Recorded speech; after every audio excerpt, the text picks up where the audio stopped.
years. I didn't really think it worked out as well as everybody else thought it My would. husband didn't tolerate it. Well, girls, what did you think of that big advertisement for, what do they call them, Fanny? Advertising, I mean manufacturing entrepreneurs. Oh, good girl, Fanny. Weren't you great to be able to pronounce a word like that? Yes, I wonder what it means. Oh, well, of course, I mean, I often hear my husband using it to his business associates, but I don't like to ask him when he's busy. I would have thought, Grainne, that you would have learned it at boarding school. They didn't teach commercial subjects at my boarding school, Rosa dear, only cultural subjects. How to get a man, she means. But I'm sure you can tell us what it means, Rosa dear. There's so little you don't appear to know. Of course I know what it means, Maevis.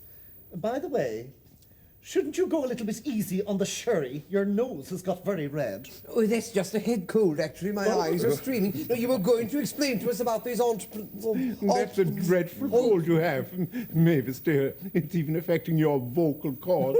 Yes, I can feel it getting into my throat now, but don't worry about me, Rosa. Just carry on. I'm all ears. Well, actually, it's very technical, girls. I don't think it's really the sort of thing we should be discussing on a social occasion like this. It's a more suitable subject for the junior chamber to be talking about. Don't be ridiculous, Rosa. Sure, all they ever talk about at the junior chamber is women. Everybody knows that.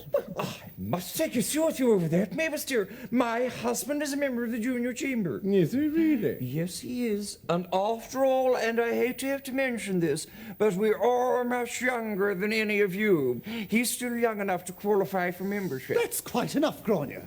I admit that the other girls and I are, well, quite mature. But there's no reason to be malicious about it. Well, I like that. Malicious. It wasn't very nice of Maevis to say that all they talk about at the junior chamber is women. My husband would never do a thing like that. Not if you were listening, Grainne, dear. Did you hear that? She's at it again. Don't pay any attention. She's a little bit... I saw that, Fanny. You're a nice one to talk. You could drink Loch Earn dry and fill it again immediately. I most certainly am not drunk. I simply took too much Medi-Night. It doesn't agree with the sherry. Oh, now I've heard everything.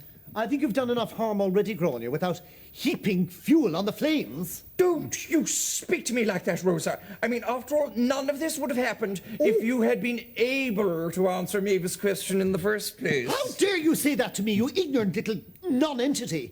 Neither you nor your stupid husband would know what it meant if every professor in Cork University took it in turns to explain it to you. Oh, don't be like that, for heaven's sake, Rosa dear. Can't you tell her what it means?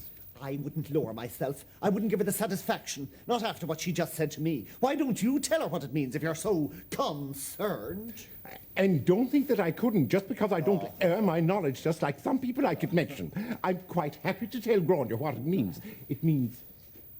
What was that word you mentioned, Maevis dear? What word? I never mentioned any word. I haven't opened my mouth the whole morning. You girls were too busy talking about some French word. Would it be too much to ask you, Maevis, which word you're alluding to? The word we were talking about. I can't quite remember it just at the moment, Rosa dear, but I think it was the word they use in the leading pawn shops to describe French knickers.